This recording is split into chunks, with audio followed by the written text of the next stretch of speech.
Chapter 40. A servant cries in the wilderness. Chapter 40 is traditionally considered the beginning of the second part of Isaiah. This is for two reasons. One, because the tone generally changes to a kinder, more hopeful message. And two, because some scholars can't believe that Isaiah actually made some of the prophecies that follow. Why? Because those prophecies were later fulfilled. Thus, those scholars believe there must have been a second Isaiah who wrote those prophecies after they had already occurred. Of course, not only could Isaiah prophesy of things to come, he could also change his tone to fit his message. And his message now is one of good tidings. He begins by quoting the Lord, who says, comfort ye my people." Immediately we might ask, who is the ye that God is speaking to? We might also mention that these are the first words sung in Handel's Messiah. Now, whoever this person is, God tells him to speak ye comfortably to Jerusalem. Tell her that her warfare is accomplished. Tell her that her iniquity is pardoned, for she hath received of the Lord's hand double for all her sins. These are things that still haven't happened yet. Jerusalem has not been pardoned for all her sins, and her warfare in the world is not yet finished. But the day will come when the servant of God, a latter-day David, as Joseph Smith called him, will speak to the repentant souls of Jerusalem and declare that her fight is, in fact, over, and that Christ will now be her king and defender. But why will Jerusalem pay double for all her sins? Because the word Jerusalem, like the word Judah, is more than a place. It's also a metaphor for the covenant people. And when a person makes a covenant with God, that person may receive double the blessings for keeping it in the face of adversity, or they may receive double the punishment for breaking their covenants.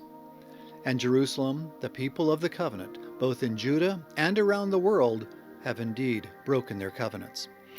And now the servant in the wilderness raises his voice and cries out, "Prepare ye the way of the Lord, make straight in the desert a highway for our God."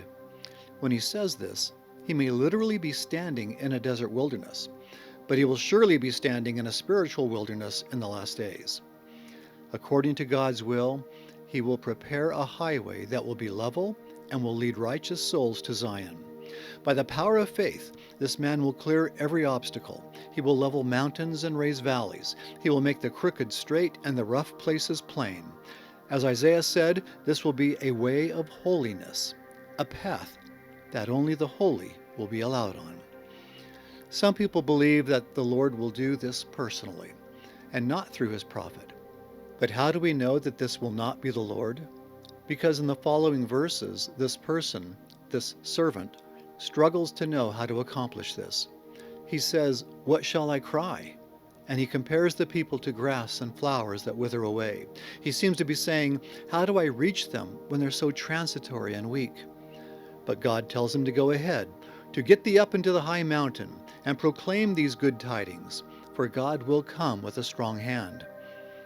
The King James Version suggests that this will be Zion itself getting up in a high mountain, but other translations indicate that it will be a messenger of good news to Zion, who will scale the metaphorical mountains to proclaim the good news around the world.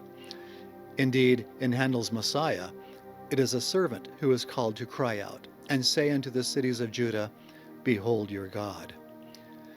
Through much of the rest of the chapter, Isaiah compares the matchless power of God to the hollow idols mankind makes.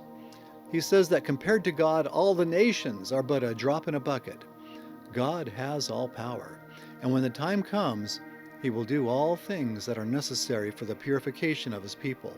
He will also do all things necessary for the removal of the stubbornly wicked. And, as we are told, God will do many of these things through his servants, the prophets. In the end, those who remain faithful will receive double blessings for their fidelity to God. He will give strength to the weak among them, so that even young men will not be able to keep up with them. He says the faithful shall even mount up with wings as eagles. What a glorious promise. But there's more. Isaiah tells us that they shall run and not be weary, and they shall walk and not faint. Now think about that for a moment. Have courage to take that promise literally. Imagine being 70 years old and in the wilderness and on your way to Zion, and your body is failing you. Then imagine that God gives you new power, that He not only renews your strength, but increases it greatly. For many will be changed in that day, translated to terrestrial life, when they will indeed be able to outwalk and outrun the youths among them, where they will literally be able to run and not be weary, and walk and not faint. God means these things, for great are the words of Isaiah. All of this is discussed in much greater detail in the book, The Words of Isaiah, which you can find at the website, thewordsofisaiah.com. I'm Curtis Taylor with The Words of Isaiah.